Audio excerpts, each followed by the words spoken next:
اللہ تعالیٰ کا ڈر یہ دل کا فعل ہے اور یہ عمل حق کو بہت ہی زیادہ محبوب ہے، اور یہ ڈر اس قدر غالب ہونا چاہیے کہ گناہوں پر تو ڈرنا ہی ہے، نیکیاں کرنے کے باوجود بھی انسان حق تعالیٰ میری نیکیاں اس قابل نہیں ہیں کہ وہ اللہ پاک کی بارگاہ میں پیش ہو سکیں، اور پتہ نہیں میرے ساتھ آگے معاملہ کیا ہوتا ہے۔ یہ جو میں نے آیت کریمہ پڑھی ہے، چھوٹی سی آیت ہے، لیکن اس میں اللہ پاک نے گویا اپنی ذات سے بندے کو ڈرایا، اور 4 دفعہ ڈرایا ہے ایک ہی آیت میں۔ یا ایھا الذین آمنوا اتقوا اللہ، ایمان والو اللہ سے ڈرو، یہ اللہ سے ڈرایا۔ وَلْتَنْظُرْ نَفْسٌ مَا قَدَّمَتْ لِغَدٍ، اور دیکھو کہ قیامت کا ذخیرہ تم نے کیا جمع کر لی ہے، کون سے اعمال اپنے اعمال والے بینک میں کل کے لیے جمع کروا چکے ہو، کون سا سرمایہ جمع کروایا ہے، اس سرمایہ کو توجہ اور دھیان سے چیک کر لو، فائدہ دے رہا ہے یا نقصان دینے والا سرمایہ جمع کرایا ہے۔ گویا یہ پھر خبردار کر کے پھر ڈرایا، پھر فرمایا واتقوا اللہ، ایمان والو میں پھر کہتا ہوں اللہ سے ڈرو۔ ان اللہ خبیر بما تعملون، اللہ کو تمہارے ہر عمل کی اچھی طرح خوب خبر ہے، رب تمہارے ہر عمل کو دیکھ رہا ہے، اور تم ہو خود اپنا عمل کر کے بھول جاتے ہو، اللہ نہیں بھولتے۔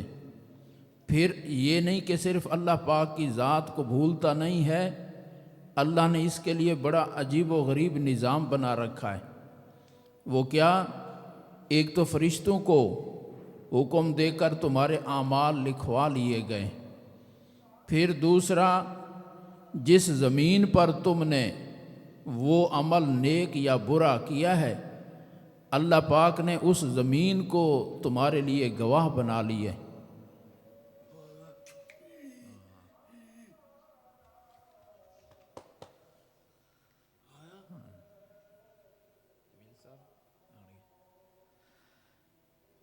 زمین کو گواہ بنا لا۔ قیامت والے دن جب کوئی کافر مکرنا چاہے گا یا مومن مکرنا چاہے گا کہ یا اللہ میں نے یہ گناہ نہیں کیے، تو اللہ پاک اس کو فرمائیں گے کہ ابھی دیکھو ہم گواہ لاتے ہیں۔ وہ کیا ہوگا کہ زمین کو حکم ہوگا کہ تو بول، تو وہ زمین بولے گی میرے اوپر اس نے یہ گناہ کیے تھے، یہ نیکیاں کی تھی۔ تحدث اخبارہا بان ربک اوحی لہا، کہ زمین اپنی خبریں ظاہر کرے گی اور بیان کرے گی، اور اس کو اللہ بولنے کی طاقت دیں گے۔ اور کیوں؟ رب کا حکم یہی ہے اس کو۔ پھر اس سے اگلا گواہ اللہ پاک انسان کے ان اعضاء کو حکم دیں گے کہ تو بول۔ ہاتھ نے جو گناہ کیے تھے بالغ ہونے سے لے کر مرنے تک، پوری کی پوری تفصیل بتا دے گا کہ مجھ سے یہ گناہ کرائے گئے۔ آنکھ نے جو کچھ دیکھا ہے بالغ ہونے سے لے کر مرنے تک، وہ آنکھ پوری کی پوری تفصیل سامنے رکھ دے گی کہ میں نے یہ کچھ دیکھا ہے۔ زبان نے جو کچھ بولا ہے پوری کی پوری تفصیل سامنے رکھ دے گی کہ یہ میں نے بولا ہے۔ انسان خود اپنے اعضاء کو ملامت کرے گا، تمہارے ذریعے سے تو میں سارے گناہ کرتا رہا ہوں اور آج میرے خلاف گواہی دے رہے ہو۔ تو آگے سے ان کا جواب اللہ نے نقل کیا، انطقنا اللہ الذی انطق کل شیء۔ ہاتھ کہے گا آج میں نہیں بول رہا، آج اس کو کوئی بلوا رہا ہے، میں مجبور ہو کر بول رہا ہوں۔ پاؤں کہیں گے میں نہیں بول رہا، آج اس کو رب بلوا رہا ہے اور میں مجبور ہو کر بول رہا ہوں۔ جو اللہ ہر چیز کو بلوانے پر اور گویائی دینے پر قادر ہے، آج وہی رب ہاتھ کو بلوا رہا ہے، وہی رب پاؤں کو بلوا رہا ہے۔ صحابہ کرام کا ذوق کیا تھا؟ جب کسی نئے علاقے میں جاتے تھے تو فرماتے ایک دوسرے کو، آؤ یا نماز پڑھ لیں، تاکہ کل قیامت والے دن یہ زمین بھی ہماری نماز کی گواہ بن جائے، یہ زمین بھی ہماری نماز کی گواہ بن جائے۔ رسول اللہ صلی اللہ علیہ وسلم نے فرمایا، حج عمرہ کرنے والا جب حج عمرے کے لیے جا رہا ہوتا ہے اور راستے میں تلبیہ پڑھ رہا ہوتا ہے، اس کا تلبیہ کوئی پتھر سنتا ہے، مٹی کا ڈھیلا سنتا ہے، کوئی درخت سنتا ہے، تو ہر چیز قیامت والے دن بول کر اس کے حق میں گواہی دے گی کہ ہم نے اس کا تلبیہ سنا۔ ایسے ہی فرمایا مؤذن جب اذان دیتا ہے، اس کی اذان کی آواز جہاں جہاں تک جا رہی ہے، اللہ کی جو مخلوق، بے جان مخلوق، پتھر، پہاڑ، زمین، درخت، چرند پرند، کوئی بھی چیز اس کی آواز کو سن رہی ہے، کل قیامت والے دن اس کے ایمان کی اور اس کے اس اذان والے عمل کی گواہی دیں گے۔ تو حق تعالیٰ نے یہ سارے انتظام کر رکھے ہیں۔ اس چھوٹی سی آیت میں اللہ پاک نے بندے کو 4 دفعہ خبردار کیا ہے کہ بندے مجھ سے ڈرو، بندے مجھ سے ڈرو، اور یہ صحابہ کرام پر اس کا اثر تھا۔ ساری زندگی نیکیاں کر رہے ہیں، لیکن ان نیکیوں کے بعد پھر اللہ کا خوف کتنا ہے۔ سیدنا ایک حدیث سنی ہے کہ قیامت والے دن اللہ پاک آواز دیں گے، یا محمد صلی اللہ علیہ وسلم، لبیک یا رب، میں حاضر ہوں، حکم فرمائیں۔ تو اللہ پاک حکم فرمائیں گے حضور صلی اللہ علیہ وسلم کو کہ اپنی امت کو اپنے حساب کتاب کے لیے میرے سامنے پیش کرو۔ بڑا مشکل وقت ہوگا امت کے لیے، حضور صلی اللہ علیہ وسلم کے لیے بھی امتحان ہوگا کہ میں آج امت کو اپنے رب کے سامنے کیسے پیش کروں۔ تو حضور صلی اللہ علیہ وسلم صدیق اکبر رضی اللہ تعالیٰ عنہ کا ہاتھ پکڑیں گے، یا اللہ میرا پہلا امتی یہ ہے، میری امت کی الف یہاں سے شروع ہوتی ہے، اس کا پہلے حساب لے لے۔ تو اللہ پاک کی طرف سے جب صدیق اکبر رضی اللہ تعالیٰ کو پیش کیا جائے گا تو ہمت نہیں پڑے گی رب کے سامنے کھڑے ہونے کی، ٹانگیں نہیں ساتھ دیں گی کہ چھوٹی عدالت نہیں ہے۔ آج تو وہاں انبیاء بھی ڈر رہے ہیں۔ تو حق تعالیٰ صدیق اکبر رضی اللہ تعالیٰ عنہ کو دیکھ کر فرمائیں گے جو کچھ الفاظ دنیا میں پیارے نبی صلی اللہ علیہ وسلم نے ان کے بارے میں فرمائے تھے کہ صدیق اکبر نے میرے اوپر اتنا مال خرچ کیا اور اپنا سب کچھ لٹایا کہ میرے اوپر جس جس نے احسانات کیے میں نے سب کے احسانات کا بدلہ دے دیا، ابو بکر کے احسانات کا بدلہ اللہ ہی قیامت میں دے گا۔ تو حق تعالیٰ ابو بکر رضی اللہ تعالیٰ عنہ کو دیکھ کر فرمائیں گے کہ اس نے تو اپنے پاس رکھا ہی کچھ نہیں، جو کچھ میں نے اس کو دیا تھا وہ سب کچھ اس نے مجھے دے دیا دنیا میں، تو میں اسے حساب کس چیز کا لوں؟ حساب تو اس سے لیا جاتا ہے جس نے کچھ خود رکھا اور کچھ مجھے دیا، تو جو خود رکھا تھا وہ کہاں استعمال کیا؟ ابو بکر نے تو رکھا ہی کچھ نہیں۔ لیکن اس سب بشارتوں کے باوجود حضرت عمر رضی اللہ تعالیٰ عنہ ایک دن آئے تو صدیق اکبر رضی اللہ تعالیٰ عنہ نے ایک ہاتھ سے اپنی زبان کو پکڑا ہوا ہے اور دوسرے ہاتھ سے اس زبان کو مار رہے ہیں۔ حضرت عمر رضی اللہ تعالیٰ عنہ عرض کرتے ہیں، حضرت یہ کیا کر رہے ہیں؟ کہا اس کو سزا دے رہا ہوں، اس نے بول بول کے مجھے جہنم تک پہنچا دیے، اس نے غلط بول بول کے مجھے دوزخ تک پہنچا دیا، اس کو سزا دے رہا ہوں۔ پرندوں کو دیکھتے ہیں صدیق اکبر رضی اللہ تعالیٰ عنہ، ٹھنڈا سانس لیتے ہیں اور پرندے کو دیکھ کر کہتے ہیں تو کتنا خوش نصیب ہے، دنیا کی عیشیں، دنیا کی نعمتیں تو بھی حاصل کر رہا ہے اور دنیا کی نعمتیں میں نے بھی حاصل کی ہیں، فرق یہ ہے قیامت والے دن ان نعمتوں کا میں نے حساب دینا ہے اور تو نے حساب نہیں دینا۔ تو کتنی عیش میں ہے کہ تیرے ذمہ حساب نہیں اللہ نے لگایا اور میں اس حساب سے گزرنے والا ہوں۔ پرندوں کو دیکھ کر صدیق اکبر رضی اللہ تعالیٰ عنہ یہ حسرت بھرے کلمات کہتے ہیں۔ جب آخری وقت آیا تو اماں عائشہ رضی اللہ تعالیٰ عنہ جو ان کی محبوب بیٹی ہیں ان کو وصیتیں فرما رہے ہیں۔ کیا وصیت فرمائی کہ بیٹی میرا ایک یہ کپڑا ہے چادر جو میں استعمال کرتا ہوں، ایک اس کو دھو لینا اور 2 چادریں اور نئی ملا لینا، میرے کفن میں شامل کر دینا۔ ابا جی آپ اتنے بڑے امیر المومنین ہیں، کیا آپ کے لیے ہمیں 3 نئی چادریں کفن کے لیے میسر نہیں ہوں گی؟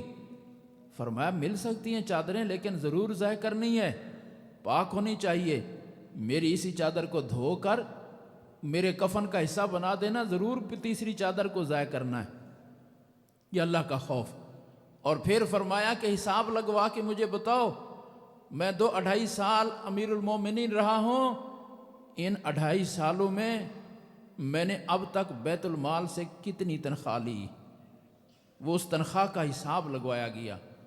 بعض روایات کے مطابق 5,000 اور بعض روایت کے مطابق 6,000 درہم اب تک کل تنخواہ لے چکے تھے ان 2.5 سالوں میں، 2 سالوں میں۔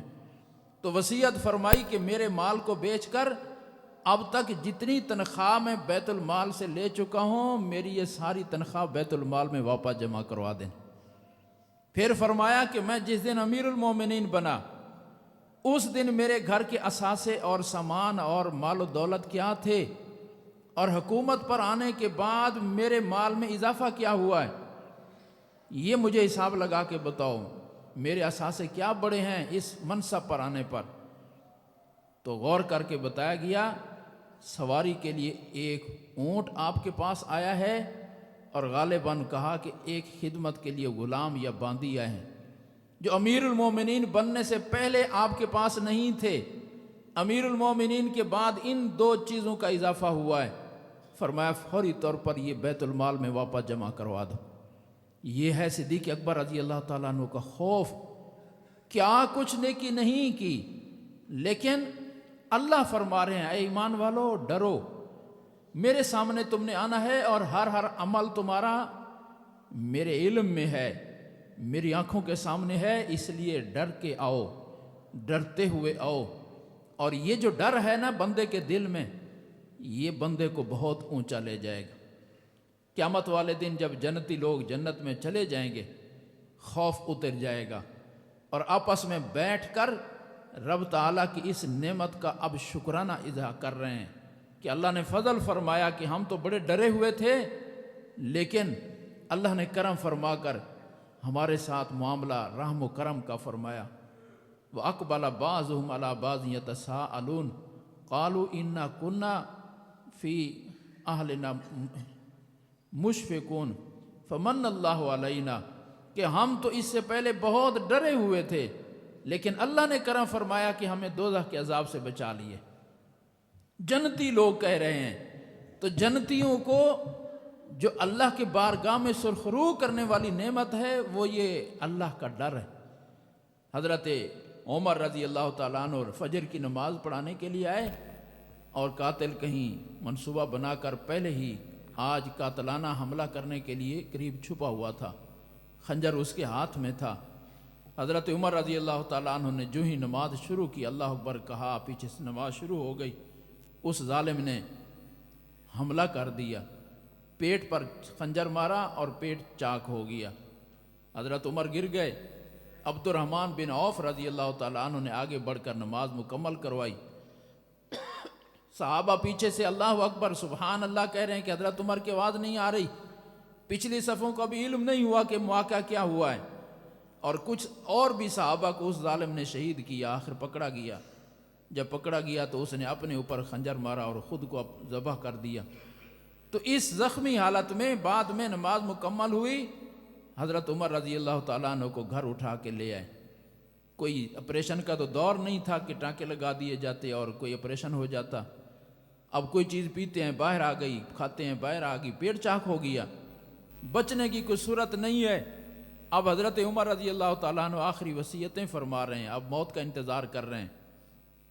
عبداللہ بن عباس رضی اللہ تعالیٰ عنہ آ گئے، بیمار پرسی کے لیے، عیادت کے لیے، حضور صلی اللہ علیہ وسلم کے چچا زاد بھائی ہیں، حضرت عمر کے بڑے قریبی دوست ہیں۔ تو دیکھا تو حضرت عمر رو رہے ہیں، پوچھا حضرت روتے کیوں ہیں؟ کہا آخرت کا ڈر لگ رہا ہے، پتہ نہیں میرا کیا بنے گا، آخرت کا سوچ کے ڈر لگ رہا ہے، اس لیے رو رہا ہوں۔ حضرت آپ رو رہے ہیں، اللہ نے کتنے بڑے آپ پر احسانات کیے ہوئے ہیں، حضور صلی اللہ علیہ وسلم کا صحابی بنایا، صحبت عطا فرمائی، اور رسول اللہ صلی اللہ علیہ وسلم جس دن دنیا سے روانہ ہوئے آپ سے راضی گئے ہیں۔ پھر صدیق اکبر رضی اللہ تعالیٰ عنہ کی رفاقت، دوستی اور ساتھ نصیب ہوا، وہ دنیا سے گئے، آپ سے راضی گئے ہیں۔ پھر آپ نے مسلمانوں کی اس خدمت کو سنبھالا، آج دنیا سے جدا ہو رہے ہیں اور مسلمان آپ سے خوش اور راضی ہیں، تو آپ کو ڈر کس چیز کا ہے، خوف کس چیز کا ہے؟ تو حضرت عمر رضی اللہ تعالیٰ نے جواب میں فرمایا، اللہ پاک نے یہ دو میرے اوپر احسان کیے کہ حضور صلی اللہ علیہ وسلم بھی مجھ سے دنیا سے راضی تشریف لے گئے، ابو بکر رضی اللہ تعالیٰ عنہ بھی مجھ سے راضی گئے، لیکن میں ڈر رہا ہوں اس ذمہ داری پر جو میرے کندھوں پر ڈالی گئی حکومت کی ذمہ داری، اور میں ڈر رہا ہوں کہ پتہ نہیں میں نے اس ذمہ داری کو صحیح نبھایا ہے یا نہیں نبھایا۔ پھر ایک جملہ کہا کہ قیامت والے دن درجے اونچے ہو جانا، نیکیاں مل جانا، یہ بڑی بات ہے۔ اگر عمر کا رب عمر کو یہ بھی کہہ دے کہ عمر میں نے تیرا حساب لیا ہے اور نہ تیرا کچھ لینا بنتا ہے نہ تیرا کچھ دینا بنتا ہے، تو برابر میں چھوٹ گیا، تو عمر کو یہ سودا بھی منظور، مجھے یہ سودا بھی منظور۔ یہ ہے اللہ کا ڈر۔ کیا کچھ نیکی نہیں کی حضرت عمر رضی اللہ تعالیٰ عنہ اپنے دور خلافت میں؟ کیا کچھ نہیں عدل و انصاف کیا؟ رات کو مشہور قصہ ہے، چکر لگا رہے ہیں اور چکر لگاتے لگاتے ایک دروازے کے باہر، ایک گھر کے باہر رک جاتے ہیں، ماں بیٹی میں گفتگو ہو رہی ہے، بیٹی کہہ رہی ہے، ماں کہہ رہی ہے بیٹی کو دودھ میں پانی ملا دو، دودھ زیادہ ہو جائے گا۔ اماں عمر کا دور ہے، عمر کا زمانہ ہے، ماں کہتی ہے بیٹی بے شک عمر کا زمانہ ہے، آدھی رات کا وقت ہے، کون سا عمر سن رہا ہے، کون سا عمر دیکھ رہا ہے؟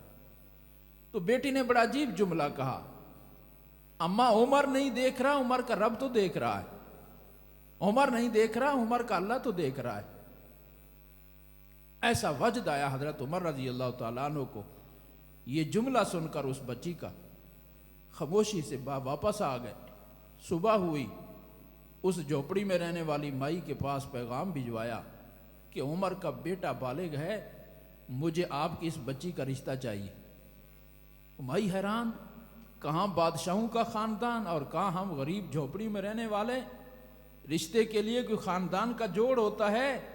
وہ مائی کہنے لگی جوڑ کوئی نہیں ہے، کہاں عمر اور کہاں ہم؟ حضرت عمر فرمانے لگے جوڑ ہے، بس مجھے اس بچی کا رشتہ چاہیے۔ شادی ہو گئی، رشتہ ہو گیا، وہ بہو بن کے گھر آ گئی۔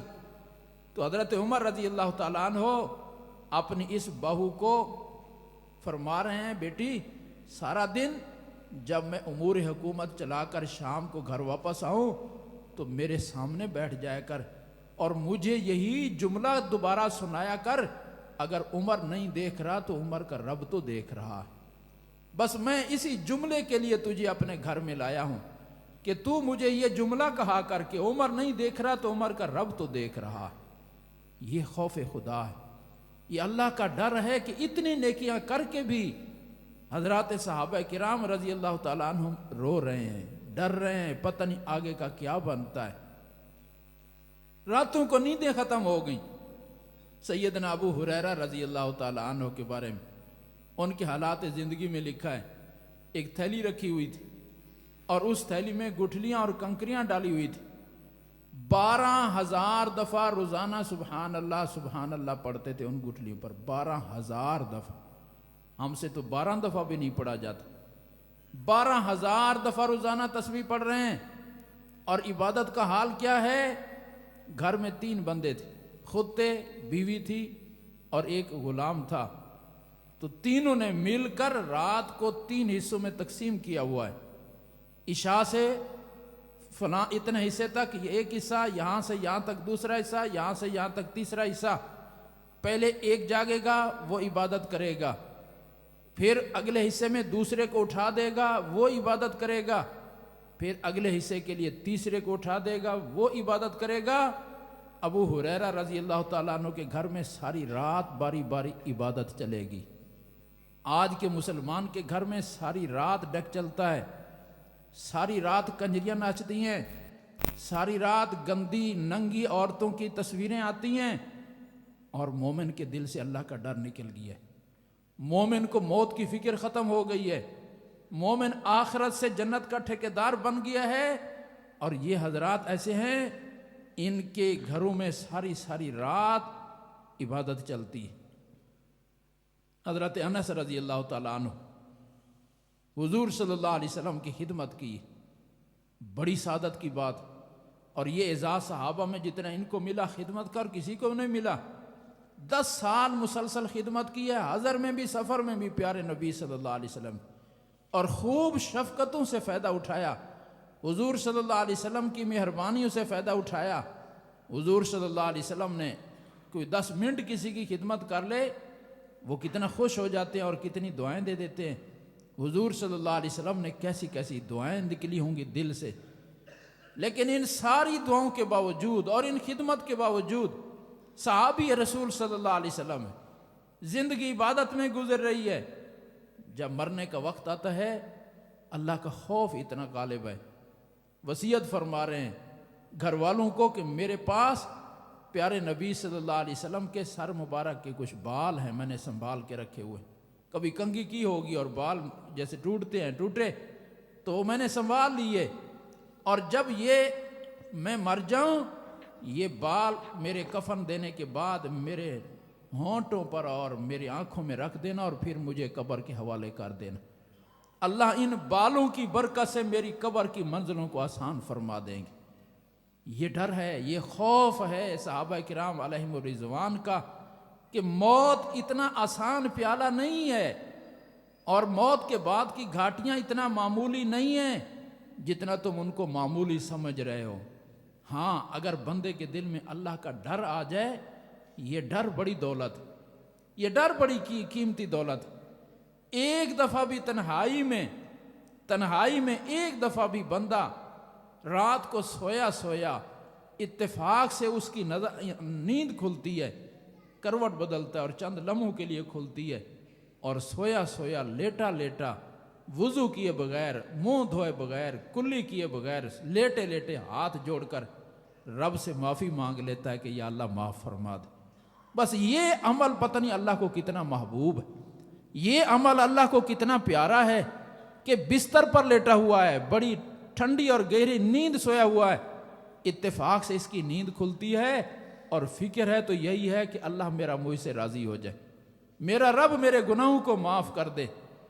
گناہ جرم نہیں ہے، ہماری اللہ نے خمیر میں گناہ رکھا ہے، اللہ نے ہماری فطرت ایسی بنائی ہے، اس لیے ہم سے اللہ کا مطالبہ یہ نہیں ہے کہ تم گناہوں سے معصوم بن جاؤ، بن ہی نہیں سکتا انسان، اللہ نے اس کی خمیر ہی نہیں بنائی۔ ہاں، تقاضا یہ کیا ہے کہ جب گناہ ہو جائے تو مجھ سے معافی مانگ لو، تو گناہ ہونا جرم نہیں ہے۔ اللہ ہمیں اگر گناہوں سے پاک صاف بنانا چاہتا، اس کے لیے تو فرشتے پہلے سے موجود تھے، پھر ہماری ضرورت نہیں تھی۔ اللہ چاہتے ہیں کہ میں ایسی مخلوق بنانا چاہتا ہوں جو گناہ کرے لیکن گناہ کے بعد پھر مجھ سے معافی مانگے۔ اللہ پاک حدیث پاک حضور صلی اللہ علیہ وسلم نے بیان فرمائی، ایک بندہ گناہ کرتا ہے اور بڑا گناہ کرتا ہے، گناہ کرنے کے بعد پھر مسجد آتا ہے، مصلی بچھاتا ہے، تنہائی میں بیٹھتا ہے، آنسو بہاتا ہے کہ یا اللہ غلطی کر آیا، معاف فرما دے۔ اللہ پاک فرشتوں کو بلاتے ہیں اور فرماتے ہیں دیکھ رہے ہو میرا بندہ، تم تو اس کے گناہ کو دیکھ رہے ہو نا، اس کا یہ اگلا عمل نہیں دیکھ رہے کہ اس نے گناہ کیا ہے، لیکن اس کو 2 یقین ہیں۔ ایک اس کو یقین ہے کہ اگر گناہ کر کے معافی نہیں مانگوں گا تو میرا رب پکڑنے پر بھی قادر ہے، اور دوسرا اس کو یقین ہے کہ میں گناہ کر کے جب معافی مانگ لوں گا تو میرا رب غفور الرحیم بھی ہے، مجھے معاف کر دے گا۔ آج اس توقع پر میرے دروازے پر آیا ہے، گناہ کر کے معافی مانگنے آیا ہے، گواہ ہو جاؤ کہ میں نے اس کو معاف کر دیا۔ چند دن گزرتے ہیں پھر گناہ کر بیٹھتا ہے، پھر وہی عمل دہراتا ہے، پھر اللہ کے سامنے حاضر ہوتا ہے، معافیاں مانگتا ہے۔ اللہ پھر فرشتوں کو بلاتے ہیں، دیکھ رہے ہو میرا بندہ، تم تو اس کے گناہ کو دیکھ رہے ہو، اس کا یہ عمل نہیں دیکھ رہے۔ اس کو یقین ہے کہ میرا رب پکڑنے پر بھی قادر ہے، اور اس کو یقین ہے کہ میرا رب بخشنے والا بھی ہے۔ اس امید کو لے کر میرے پاس آیا ہے، اور گواہ ہو جو میں نے اس کو معاف کر دیا ہے۔ پھر تیسری دفعہ بندہ یہی عمل کرتا ہے، گناہ کر کے رب کی بارگاہ میں پھر حاضر ہوتا ہے، اللہ پھر فرشتوں کو وہی بات فرماتے ہیں اور پھر عجیب اعلان کرتے ہیں۔ اعلان کیا کرتے ہیں کہ بندہ اگر تیرا یہی رویہ رہا جو آج تک ہے گناہ کے بعد، تو پھر میں پکا ہی تیرے لیے اعلان کر رہا ہوں کہ میں نے تجھے پہلے ہی پیشگی معافی دے دی، میں نے تجھے بخش دیا ہے۔ یعنی اگر تو گناہ کر کے یوں ہی معافیاں مانگتا رہا تو پھر تیرے گناہ تیرا کوئی نقصان نہیں کریں گے، پھر تیرے گناہ کچھ بھی نہیں ہے میری رحمت کے سامنے۔ ہاں، گناہ اس وقت بڑا ہے جب بندہ اس گناہ پر فخر کرے، فخریہ لوگوں کو بتائے میں نے چوری کی، میں نے شراب پی، میں نے زنا کیا، پھر یہ گناہ نہیں ہے، پھر یہ رب کے سامنے بغاوت ہو جاتی۔ گویا میں اللہ کا مقابلہ کر رہا ہوں اور میں ڈٹ کے بتا رہا ہوں، سر عام بتا رہا ہوں کہ نہیں ڈرتا میں اللہ سے، سر عام بتا رہا ہوں کہ مجھے کوئی خوف نہیں ہے رب کا، یہ پھر اپنے رب کے ساتھ بغاوت کے زمرے میں آ جاتا ہے۔ اس لیے حضور صلی اللہ علیہ وسلم کی ایک حدیث ہے کہ اللہ ہر کسی کو معاف کر دیتے ہیں لیکن ایسے جری کو اللہ معاف نہیں فرماتا۔ یہ بہت بڑے جرت کی بات کر رہا ہے اور عام کسی ذات پر نہیں، رب تعالیٰ پر جرت کر رہا ہے کہ وہ سر عام لوگوں کو بتاتا پھر رہا ہے کہ میں نے یہ گناہ کیے ہیں۔ تو آج مومنوں کے اندر، صحابہ کرام میں اور صلحاء میں، اللہ والوں میں اور آج کے ہم مسلمانوں میں بس بنیادی فرق یہ ہو گیا ہے، گناہ تو انسان کی خمیر میں تھے اور پہلے دن سے ہوتے آ رہے ہیں، لیکن اس گناہوں پر رونا ختم ہو گیا، معافی مانگنی ختم ہو گئی، اللہ کا ڈر نکل گیا ہے۔ اور اگر یہ اللہ کا ڈر اور معافی مانگنا باقی رہے تو انشاءاللہ پھر مومن کیا اگلا مرحلہ اللہ پاک اس کی برکت سے آسان فرما دیں گے۔ اللہ پاک عمل سمجھ کی توفیق عطا فرمائے، سنتے عطا فرمائے۔